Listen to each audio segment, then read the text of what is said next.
শিলা জীব গোস্বামী কি জয়, শিলা সুধী গৌর ভক্তবৃন্দ কি জয়।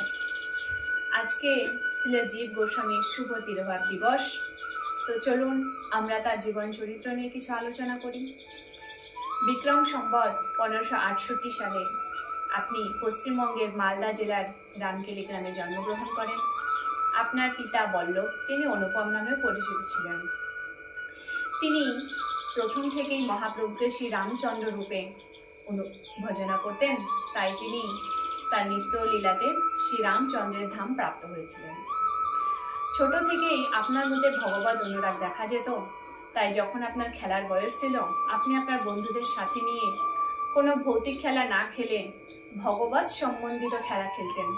যেমন কৃষ্ণ বলরামের বিগ্রহ বানানো, বর্ণ ফুল পাতা দিয়ে তাদের শৃঙ্গার করানো, তাদের জন্য ভোগ বানানো। তো আপনি যখন সেই বিগ্রহকে ভূমিতে সাষ্টাঙ্গ প্রণাম করতেন, তখন যেন মনে হতো যে সোনার পর্বত যেন ধুলিতে গড়াগড়ি খাচ্ছেন। তো এইভাবে আপনার ছোট অবস্থা কাটে। আপনি ধীরে ধীরে বড় হন। শিলা রূপ গোস্বামী পাদের কাছ থেকে আপনি দীক্ষা ও শিক্ষা গ্রহণ করেন।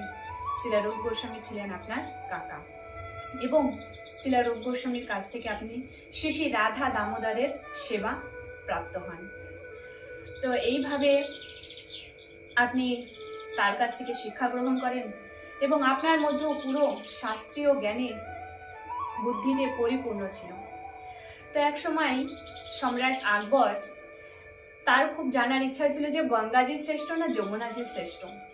তো সেই প্রশ্নের উত্তরের জন্য আপনাকে তার দরবারে তিনি ডেকে পাঠান। আপনি তার দরবারে আসেন। তো সবার সামনে বসে আপনি অত্যন্ত বুদ্ধিমত্তা সহকারে সেই প্রশ্নের জবাব দিয়ে বলেন, গঙ্গাজি তো ভগবানের চরণামৃত আর যমুনাজি ভগবানের পাটরানী। তো সেই হিসাবে যমুনাজি গঙ্গাজি থেকে শ্রেষ্ঠ। তো এই উত্তর সবাই সহর্ষে স্বীকার করে নেন। তো এইভাবে আপনি বৃন্দাবনে থেকে ভজন সাধন করছিলেন রূপ গোস্বামী পাদের আশ্রয় থেকে।